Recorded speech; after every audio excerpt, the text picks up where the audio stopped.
please welcome to the stage the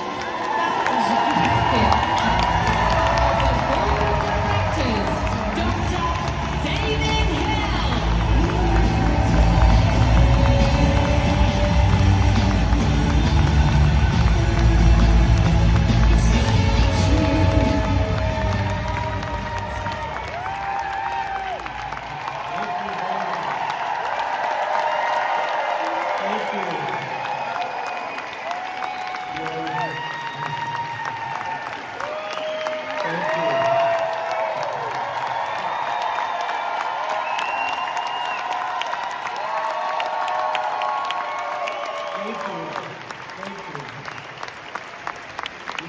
I heard them say as I came out for the final time,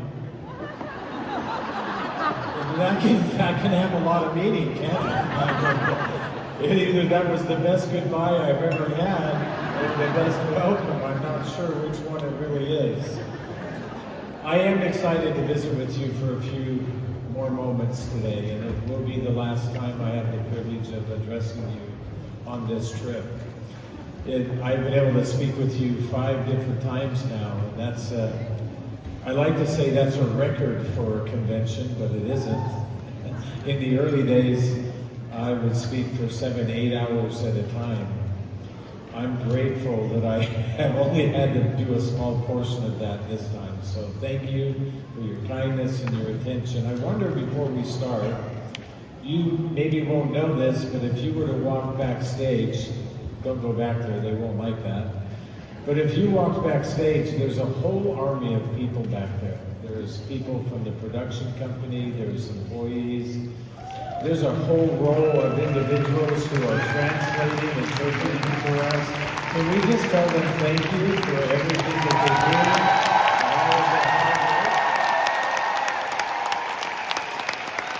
It is greatly appreciated. It is.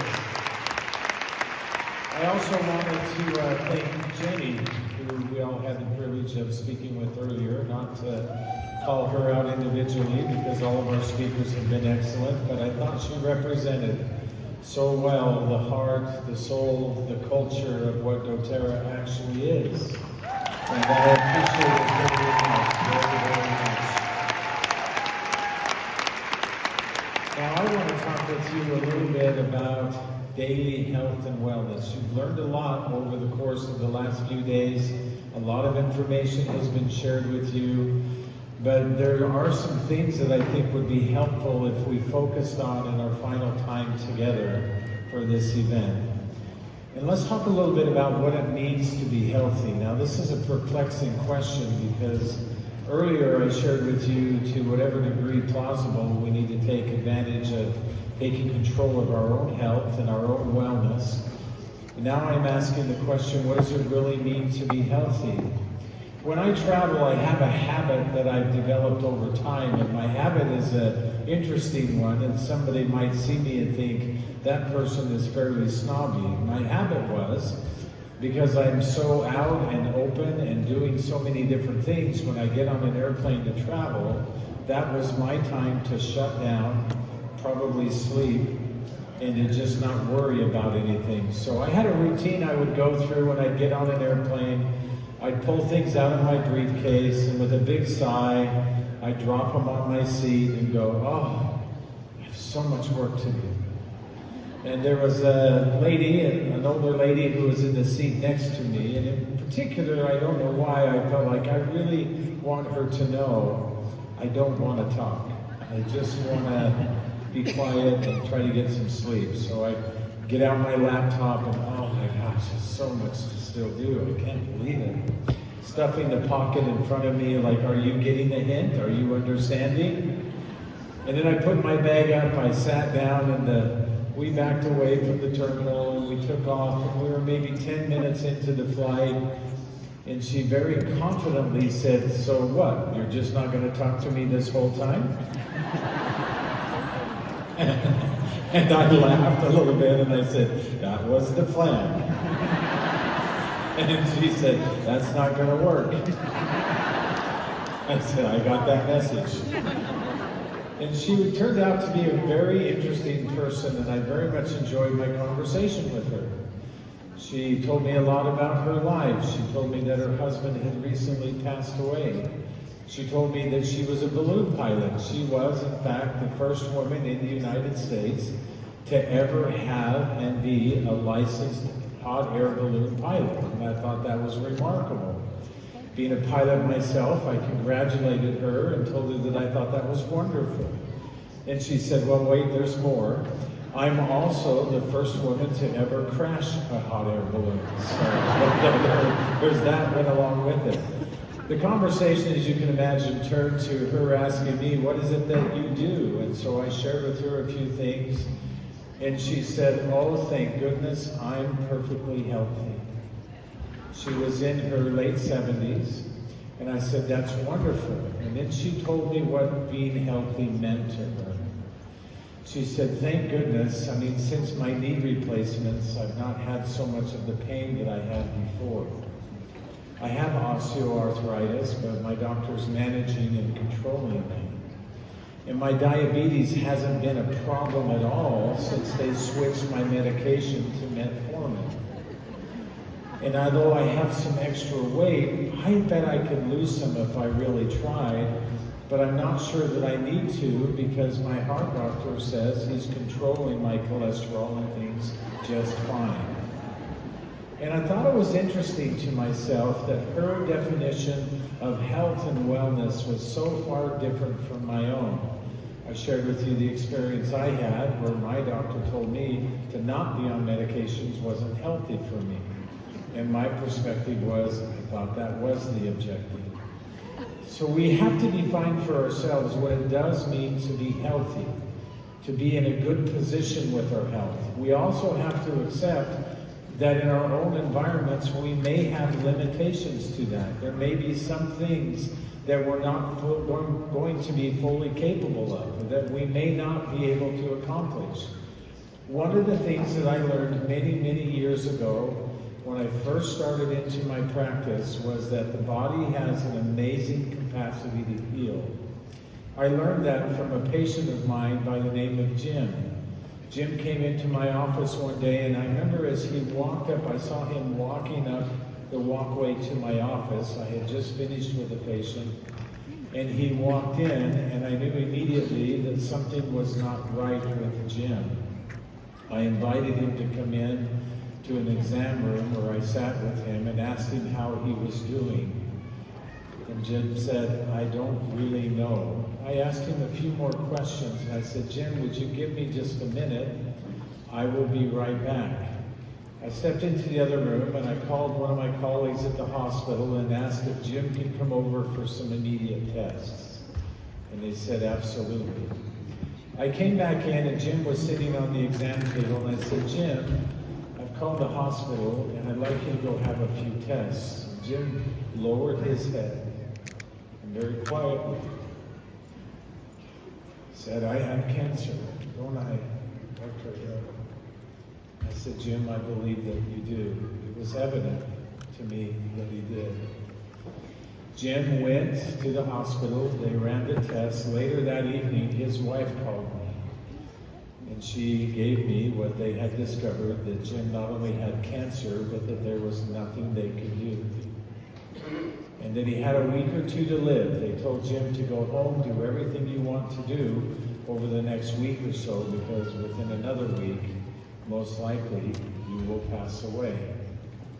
I remember his wife asking me a very direct question. Dr. Hill, is there nothing you can do? And I thought carefully and said, there's nothing I can do. Those days are gone for me. There's always something we can do with the essential oils. There's always something we can do when we empower other people in the way that we have talked about throughout the whole of this conference together. Now, to be honest with you, because Jim was now out of my care, he was in the care of someone else, and they were managing his death. I lost track of Jim, I moved on with my other patients, and it was hard. I knew Jim, and I felt badly. To myself, I thought I've never seen a funeral for Jim. Maybe they just didn't want to publicize it. I would like to have gone. About 6 months later, I went to the bank on my lunch hour. And I was standing in the line at the bank to make a deposit. And behind me, I heard somebody say, "Dr. Hill, how are you?" And I turned around, and it was Jim. And I said the dumbest thing I've ever said in my entire life. I said, "Jim, I thought you were dead." It's a true story. And he said, "I'm not dead." And I said, "How is that possible?" And he said, "I went home and I went to bed because after all, I'm going to die." And he said, "And I laid there for a couple of days. And then my wife came in and we talked, and I thought, well, this is just how it is. It'll get worse for me, I'm sure." And then he started thinking to himself. He said, "Dr. Hill, I thought about something. And what I thought was, what if they are wrong? What if they don't know the answer the way that I know the answer?" And he said, "So I got up out of bed, and on my own, I figured out what was the best thing for me, and here I am, and I don't have cancer." That was a remarkable moment for me in understanding a simple principle. Your body has an amazing capacity to heal, especially when we give it what it needs. Now, we've spent some time in our previous discussions with one another, and you've heard from others that there's different pathways that we can approach our own health. We know that there is genetic consequence, that you and I are predisposed to different things in our own environment, and especially as it pertains to our health and our wellness. That having been said, we know that we cannot change your genetic coding. Can't change your genes, can't eradicate them, but you can, and we've given you information on how you would be able to not have them express. Just because there's a familiar history, or just because you have some type of a predisposition, does not mean that that is your determined outcome. There's a common belief that is held in medicine. I remember learning this very well. When does somebody die from a terminal disease? The day you diagnose them. That's generally when most people make up their mind to say, "There's nothing I can do." My friends, that is not true. You and I have a unique ability to do something more, to do something powerful. And it is as unique as you are as an individual. So I want to give you a few tools, a few things that perhaps you could consider and think about that will help you in that journey to decipher some of the things that you need to do or that you can do on a daily basis. Now, I know that we talked a lot about the wellness chart. It really is your daily approach to health and wellness. I did some thinking on this yesterday evening. I was going through some of my thought process on what I might share with you today, and I had another thought in regards to this. Now, I know that you've learned a lot about Microplex VMG at this point, and of course the Omega Plus and PB Restore. Do you like those products? Are you excited about those products? Can I share with you one that is missing? And you're familiar with it, and I've had some discussions back home in our corporate offices just before I left of this is missing. And I want to bring it to the front and center with you here today. While these are extremely important, I want you to understand that your body cannot function appropriately without enzymes. Now, your cells are unique in their ability to do remarkable things. Remember, we've learned that the very core and central part of your health is your individual cells and how well they do or do not function, which then interprets into how well we do or do not support them. Vitamins and minerals, and we've given you all these wonderful delivery systems for phytonutrients and all the other things that you've learned. But if we're missing that essential piece, that is a critical loss for you. Now, as well as you think you might eat, I'm telling you that your food source, just like mine, is largely devoid of any meaningful amount of food enzymes, digestive enzymes, which normally come from our food supply. But as is the case for most of us, we don't have any meaningful exposure. Your cells have this remarkable ability. One of the things that many of your cells can do is that they can manufacture enzymes. And there's two different types of enzymes that are critical and important for you and I to understand. One is that we need digestive enzymes. I need to be able to metabolize the nutrients and the other things that I have that we have shared with you is important for driving the cellular processes. Remember, oils turn on the process, the nutrients drive the process. But vitamins and minerals cannot function without metabolic enzymes. So your cells can either produce digestive enzymes very efficiently or metabolic enzymes very efficiently. And there is an inverse relationship associated with them, that if I don't have digestive enzymes, my cells are going to say, I need to produce digestive enzymes. And metabolic enzymes then diminish substantially. And even though I'm producing digestive enzymes, now I don't have the metabolic enzymes that I need to interact with the nutrient density that I now have. Does that make some sense? And that's problematic for you.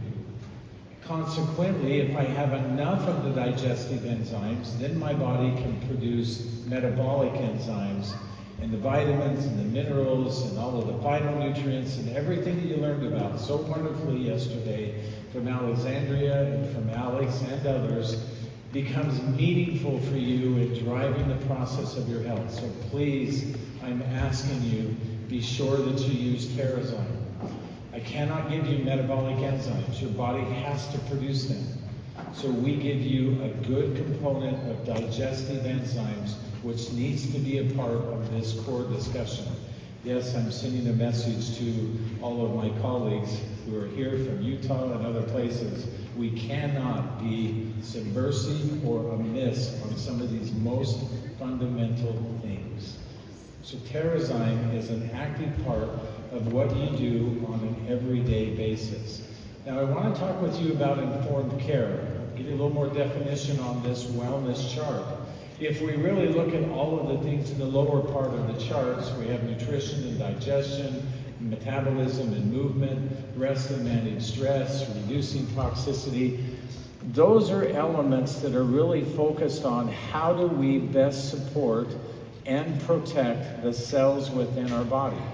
The products and things we have in there are directly linked primarily to functioning of the cells, either because we're reducing stress, for example, or reducing toxicity, or we're giving a good amount of nutritious elements that we have to function appropriately.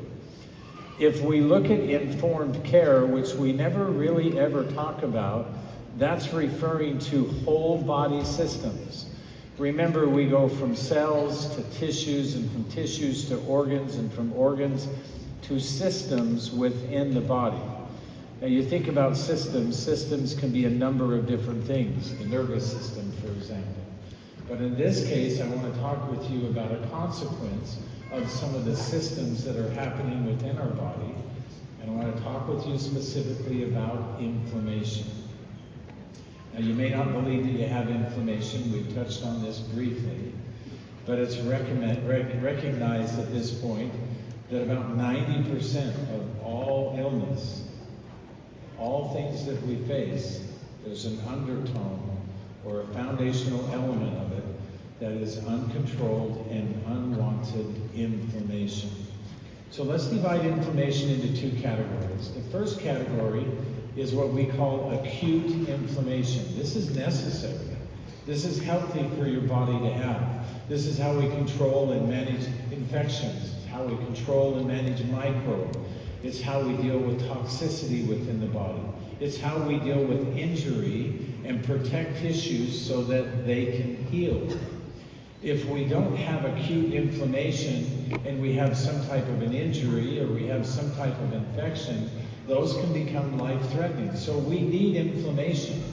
Inflammation is not your enemy in this form and in this framework. That having been said, kind of is your enemy if it goes beyond that. So let's talk about how you support good, healthy inflammation as a part of your daily routines. And one of the primary things you can do is to keep your immune system strong. I've said this multiple times that immunity is an interesting thing, partially because there are so many different things that impact and affect your body's immune capability. Are you still with me? Okay? Yeah. I feel like I'm rushing through this, but I've got so much I want to tell you. Immunity also is needed and necessary because it's either impeding us from progressing forward or it is helping us to progress forward. So keeping your immune system strong is really not that difficult. Yesterday, one of the things that you learned about was glutathione. I want to give you just a little more detail on glutathione. Glutathione is a modulator and can also be a limiting factor for your immune system. And it's a limiting factor both in protection and repair. Let me give you a couple of examples of that if I can. Let's talk about protection. Now, one of the things that's interesting with glutathione is that glutathione has and works with your body's mitochondria, for example, for energy and other things. It's a limiting factor there too. Your cell cannot function without glutathione. But your cell also cannot function without large amounts of iron. And so there's this delicate balance that has to always be maintained. If we don't have glutathione, which is commonly referred to as the master antioxidant in your body, directed specifically to protect your cells, then iron is able to become oxidized and we damage our cells. We damage the DNA of the cell. We have problems with replication. We have problems with mitosis and all the other things that come associated with that. And so it's important to have that delicate balance. Now we have a repair activity, and that is if our cell is damaged, the cell has something known as a damaged DNA response. And glutathione plays a critical role in helping the body, helping the cells to be able to identify when that needs to be incurred. Are you all with me? You got that memorized? No, you don't. Of course you don't. And I don't expect you to have it memorized. Here's what I need you to know. I want you to understand first it's very critical. The other problem with this is that the older you get, so I know some of you are, I'm looking at you carefully. You're looking at me with eyes that say only one thing. Man, that Dr. Hill, he's a beautiful man.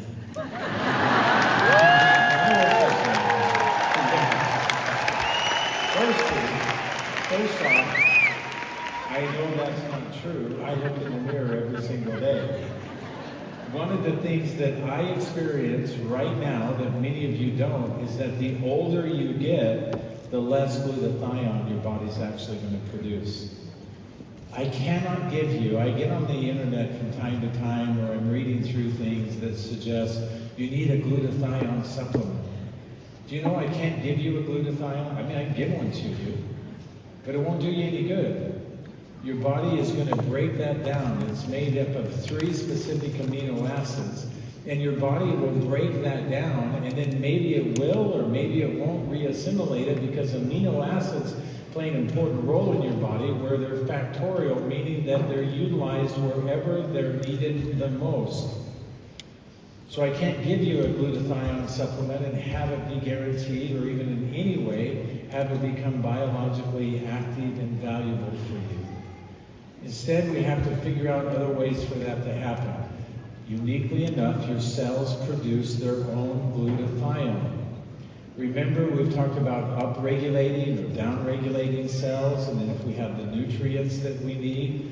Well, one of the key messengers associated with glutathione production is a molecule known as D-limonene. You heard about D-limonene yesterday.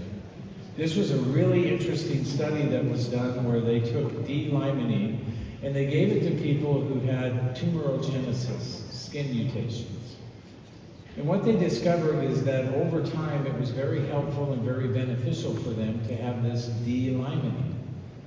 But they also discovered something else that was of interesting consequence. Now remember what you just learned, I just shared with you, that among other things, glutathione protects your cells and also is important for proper cell function for repair. It's not just protection, it's protection and repair through the damaged DNA response. What they found with glutathione is that it substantially increased the level of glutathione present in the cells. And where do you get D-limonene? Well, you know you can get it from the omega product, Omega Plus, but you can also get it from the basics of a citrus oil. One of the things that I really enjoy when I'm talking about things like this is that I'm not giving you difficult things to do.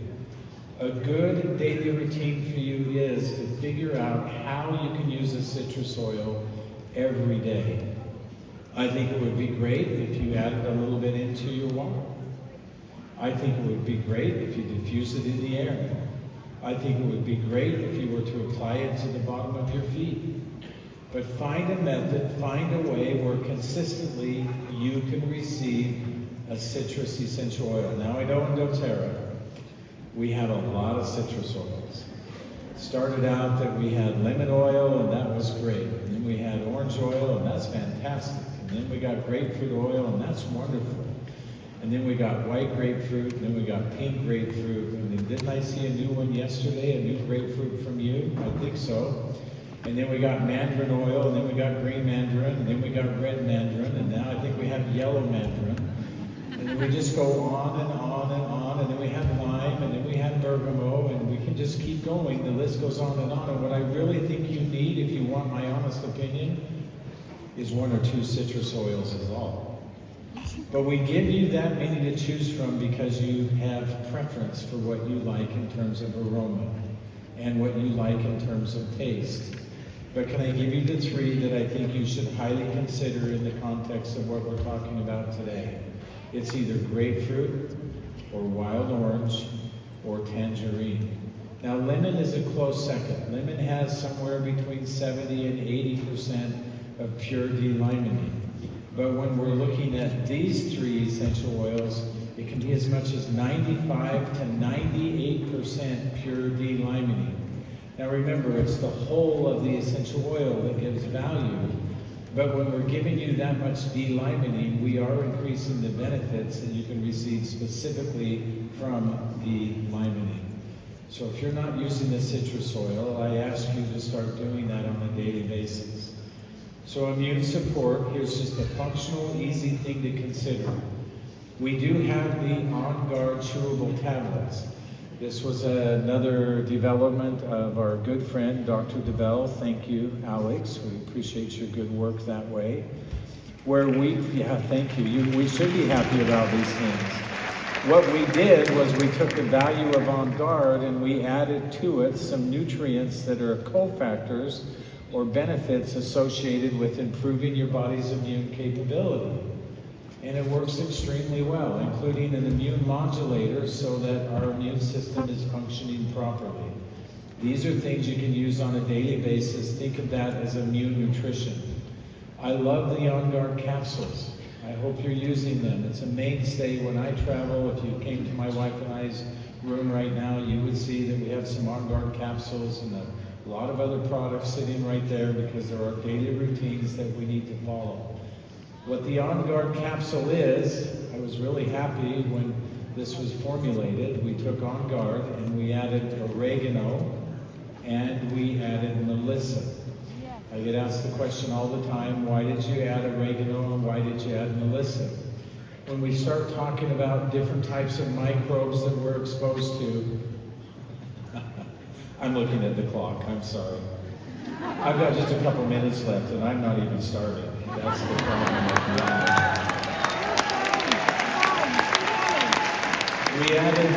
I added those 2 specifically for viral type components because Beta-caryophyllene is found in the oregano, but it also has phenols, which are very powerful. Beta-caryophyllene is a sesquiterpenol. And then we also have melissa, which also has a lot of beta-caryophyllene in it. Black pepper is another one, in case you want to know. And so think about doing these things on a daily basis, targeted response with the essential oil, systemic response with the capsules, and then of course we have the On Guard chewable tablets. That's different than chronic inflammation. Chronic inflammation is secondary to our lifestyle choices. I could say poor lifestyle choices, and in fact I did, because that is the driver of inflammation that in and of itself, no matter what we do, will damage and destroy tissues. I've gone from protection and repair to destruction and loss. How many of you know people, I'm just curious for my own curiosity, if you know somebody with diabetes, would you just, whether yourself or somebody you know, would you hold your hand up and keep it up in the air? If you know somebody with arthritis, would you hold your other hand up and keep it up in the air? If you know somebody that has cancer, would you stand up? Keep your hands up, keep your hands up. Would you stand up as well? I want you to look around the room right now. Look around the room and look at what we're witnessing. There's a reason why I say this is core and central to the things that we do to not only help ourselves, but help other people. Those are all inflammatory diseases. I know we attach other messaging to them, but those are all inflammatory diseases. Those are all challenges that are affiliated with inflammation that is being fed in an unhealthy way. Now let's talk quickly about the endocannabinoid system as some of the remedy that we can look at. I'm not going to spend a lot of time here because I know you're familiar with Copaiba essential oil. It's one of my favorites. I love going to the Amazon. I've been there several times. I love meeting with our growers there. I love the chemistry of this essential oil, and I love its interaction with the endocannabinoid system. Now, one of the things that I love about this oil is that even very small amounts of this oil can have very profound benefit for you. As little as 5 milligrams can be very calming and soothing to the tissues if you were to apply that topically. To give you some perspective on these numbers, 200 milligrams can be very supportive of glycoproteins in the body. 200 milligrams is a little less than 4 drops, right at 4 drops of essential oil. A typical drop of essential oil is about 40 milligrams. And so these are very small amounts, which sends some clarity to us that it's not always the best idea to use as much as we can and everything that we can possibly think of. When we're struggling, when we're trying to overcome something, that's the time for us to become very focused and very narrow in what we're doing with the essential oils. Not narrow in the concept of I'm just not going to use them, but narrow in that I probably don't want to use 10 or 15 different oils right now. I want to get very focused and very specific, and Copaiba demonstrates that very well. What we interact with within the body is something known as a CB2 receptor. And the CB2 receptor is on the surface of our cells. It's a specific receptor. Remember, we're talking about with the essential oils, them being chemical messengers. Those are mostly found in cells of the immune system. They are replete in the immune system. We do find them in many other places, which we'll talk about. But then I would also add to your daily routines, I would think about Copaiba as a good immune support opportunity. Now to make some more sense of this, for me, I can use the On Guard tablet anytime I want to during the day. My wife and I have been using them while we've been here. I would use the On Guard capsule, preferably in the morning or perhaps the early afternoon. I would use the Copaiba capsule when I go to sleep at night. And the reason why is because your immune system is most active at night, while your body is repairing, regenerating, and your body's trying to overcome what it needs to. Does that make some sense for you? The other thing that we have with the copaiba is that receptor specifically is that it does play a really clear role in nociception, discomfort, secondary in particular to inflammation. And we know that there's multiples of pathways associated with unwanted inflammation that exist within the endocannabinoid system.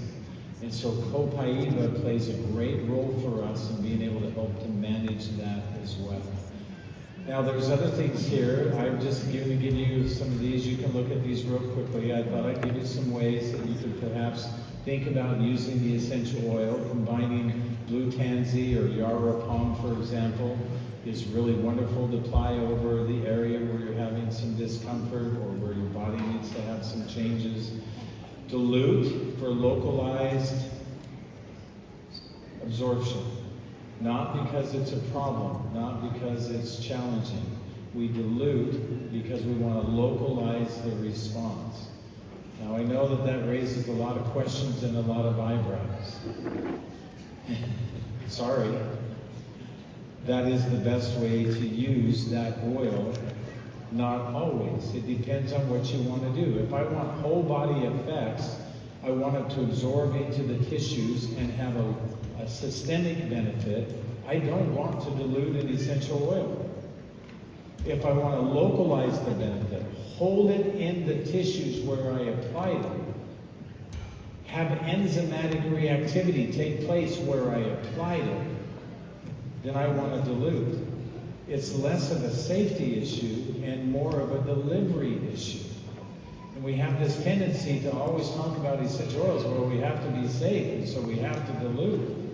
Hogwash. Sorry if I'm offending any of you. Let's learn what we know in doTERRA and utilize it fully. Now, oregano in your eye is not going to be good. Oregano, one time I did a meeting in California, I mean, everybody had Band-Aids on their face. I don't understand what's happening here. True story. And so after lecturing for a few hours, I took a short break and I was asking one of the leaders who were there, what's with the Band-Aids? And he's like, I might have made a mistake. I told him oregano was a good face wash. Yeah, you made a mistake. So there are oils that we want to dilute for comfort's sake. But be mindful of localized effect versus systemic effect and systemic benefit. Here's some other ways you can use that. I'll just let you take a picture of that real quickly. And then lastly, here's some things you can do for broader based, more systemic benefits and oils you can combine copaiba with. And I just don't have time to go into all of the details on that. Can we talk about one more essential oil real quick? I want to talk with you about turmeric. Now, turmeric is one of my favorite essential oils. I was happy when we launched turmeric. I thought to myself as we were having this discussion, we've needed this for a long time. It fills a very specific hole for us in doTERRA, and it has very specific outcomes associated with it. We also knew and recognized at that time that while we wanted the tuberones that came from the essential oil, we also knew that we were leaving behind curcuminoids, which come from the botanical, that we received the essential oil. This sounds very familiar, doesn't it? Frankincense and boswellic acids, tuberones, and now curcuminoids associated with turmeric. We also know that tuberones by themselves as an essential oil are highly effective, that they're absorbed readily across the membranes within the body, and that the outcomes that they provide are significant. We know that they are helpful and they're valuable in helping the body to overcome many different challenges, including things like cardiovascular health, brain function, and many others. And so we love turmeric. And how many of you are using turmeric and love turmeric? Wonderful. It's one of my favorite oils. In case you're wanting to know, I'm walking you through a routine that I adhere to myself. If you ever want to know what does Dr. Hill do, I'm explaining it to you right now. Now, let's talk about, here's a good way that you can use this. I'm applying just 1 to 2 drops. Remember, 1 to 2 drops more often is a lot of times better than 10, 20 drops singularly once or so a day. So less is more, and more often is the best, if that makes some sense. Just in terms of taking advantage. One time we did a study where we looked at how are essential oils metabolized, and it's interesting. When we take an oil internally, it ramps up, becoming bioavailable very quickly, and then it tailors off very quickly, and then over time slows back down to nothing. If we use an essential oil topically, it's a much broader bell curve that comes up slowly but lasts for a long time and then begins to taper off. If we use oils aromatically, breathe in the aroma, it comes up quickly and then just stays there for as long as we breathe the aroma. That's one of the advantages of diffusion. We can have dilution and constant exposure by just diffusing an essential oil, because we don't ever overwhelm ourselves. We have a saturation point and we're just maintaining that. And doesn't it always make us feel better when we diffuse essential oils? Maybe one of these times I'll have an opportunity to come back and give you reasons to diffuse and be very specific about them. But for now, do it how you've been doing it. Yarrow palm is a great way that you can use turmeric, and we're interfering with a very specific pathway for inflammation. Just know as we're talking about this that copaiba and turmeric are very powerful means of interfering with a negative inflammatory process. Know that stimulating your immune system is one of the primary ways that we can increase that benefit. Now you're familiar with the dual cap. We took the curcuminoids from the botanical, and we took the essential oil and all of their valuable tumerones, and we combined them in one capsule. This is what Alex DeBell came to me and said, I have an idea. Are you interested at all can I even talk about it with you? I should have just thrown him out of my office that day, shouldn't I? What a wonderful thing this is. This was groundbreaking. To this day, even though we've had this for as long as we have, nobody has repeated this. Nobody else has done this. I don't know if they can do it. I guess time will tell. But one thing for sure, when they do, they won't do it as good as we do. Now, you've heard about the value of curcuminoids. You've heard about the value of turmeric as a whole. One of the problems that we have is that curcuminoids are not readily absorbed in the body. You can go and find all kinds of supplements talking about, and you're wasting your money. You're going to receive little to no benefit.